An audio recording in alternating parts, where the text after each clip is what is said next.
शिक्षण मंत्रिपदाचा राजीनामा दिल्यानंतर धर्मेंद्र प्रधान हे आज संसदेत पोहोचलेले आहेत। काही वेळापूर्वीच धर्मेंद्र प्रधान संसदेत पोहोचले।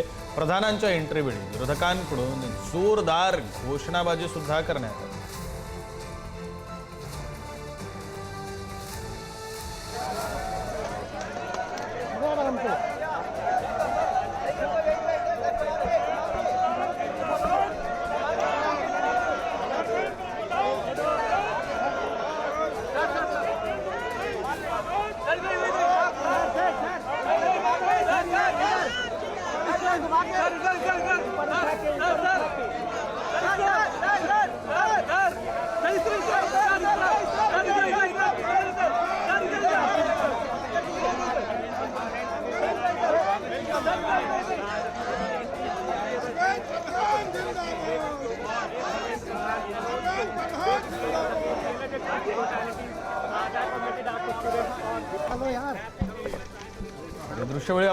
दृश्य आपण पाहतोय। प्रधानांच्या एंट्रीवेळी विरोधकांकडून जोरदार घोषणाबाजी करण्यात आली।